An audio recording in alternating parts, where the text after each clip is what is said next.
It is important to place the acts of genocide in the broader context of Israel's conduct towards Palestinians during its 75-year-long apartheid, its 56-year-long belligerent occupation of Palestinian territory, and its 16-year-long blockade of Gaza, including the serious and ongoing violations of international law associated therewith, including grave breaches of the Fourth Geneva Convention. South Africa is acutely aware of the particular weight of responsibility in initiating proceedings against Israel for violations of the Genocide Convention. However, South Africa is also acutely aware of its own obligation as a state party to the Genocide Convention to prevent genocide. Israel's acts and omissions in relation to Palestinians violate the Genocide Convention. That is the shared view of numerous other state parties to the convention, including the state of Palestine itself, which has called on world leaders to take responsibility to stop the genocide against our people. United Nations experts have also repeatedly sounded the alarm for over 10 weeks that, quote, considering statements made by Israeli political leaders and their allies accompanied by military action in Gaza and escalation of arrests and killings in the West Bank, there is a risk of genocide against the Palestinian people. United Nations experts have also expressed their profound concern about the failure of the international system to mobilize to prevent genocide against Palestinians, and have called on the international community to do everything it can to immediately end the risk of genocide against Palestinian people. The Committee on the Elimination of Racial Discrimination, acting under its early warning and urgent action procedure, has also called on all state parties to the Genocide Convention to fully respect their obligation to prevent genocide.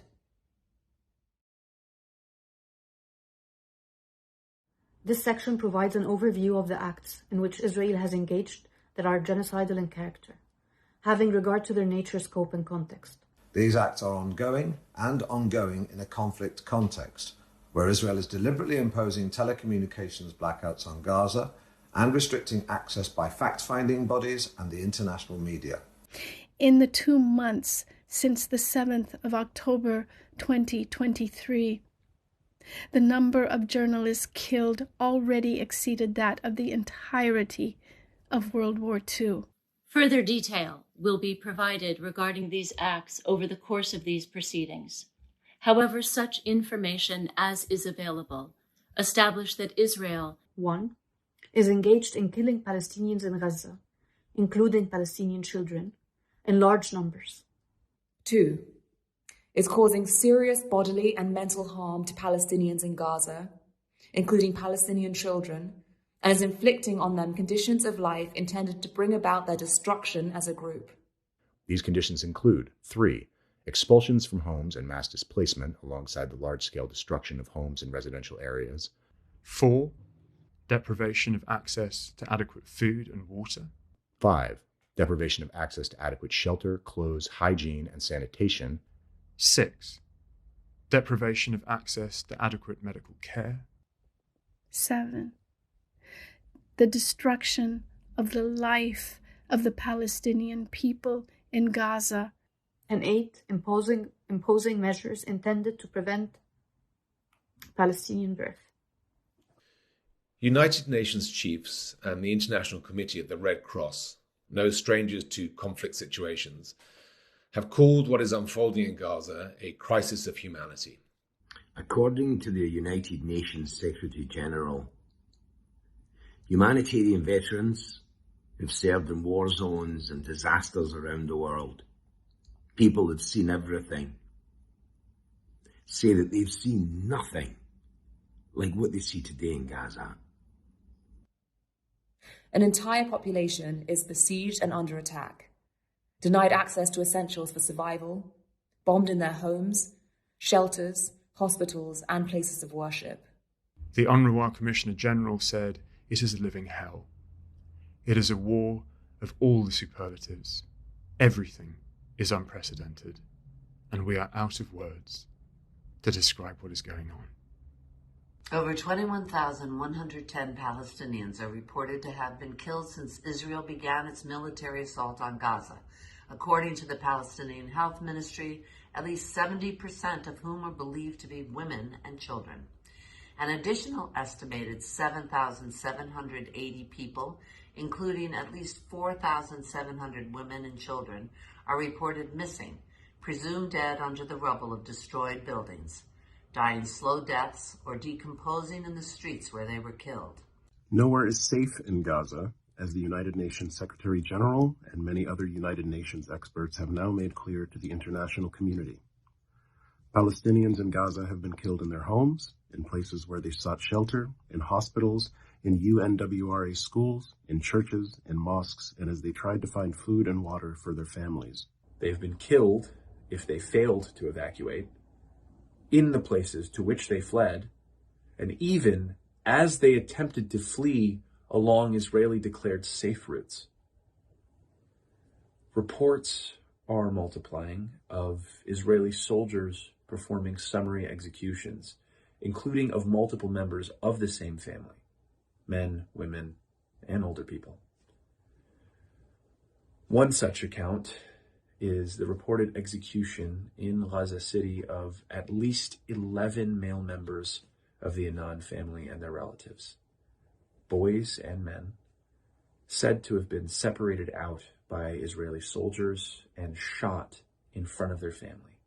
There are also reports of unarmed people, including Israeli hostages, being shot dead on sight, despite posing no threat, including while waving white flags.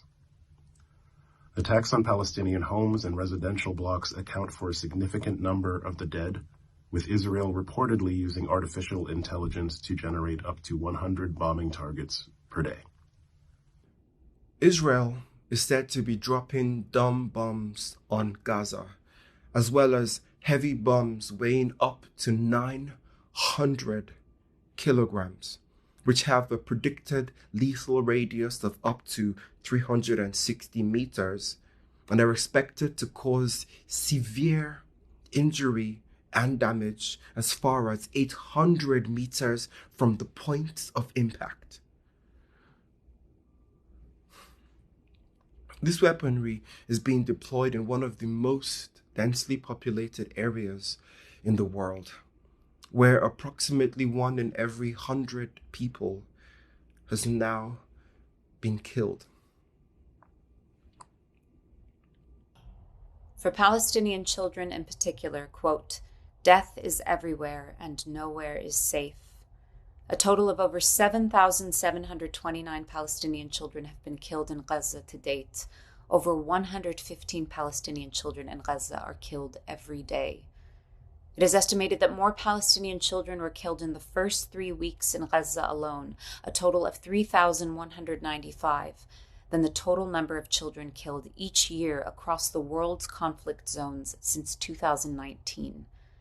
The scale of Palestinian child killings in Gaza is such that United Nations chiefs have described it as, quote, "a graveyard for children." An estimated 1,779 Palestinian families in Gaza have lost multiple family members, and hundreds of multi-generational families have been killed in their entirety, with no remaining survivors. Doctors, journalists, teachers, academics, and other professionals are also being killed at wholly unprecedented rates. To date, Israel has killed over 311 doctors, nurses, and other health workers, including doctors and ambulance drivers, killed on duty. 103 journalists, amounting to over 1 per day. 40 civil defense workers, responsible for helping to dig victims out of the rubble, killed while on duty. And over 209 teachers and educational staff. 144 United Nations employees have been killed, the highest number of aid workers killed in UN history in such a short time. It is estimated that it will take years to recover the remains of people from beneath the rubble, and that the costly technical process will not result in the identification of each body.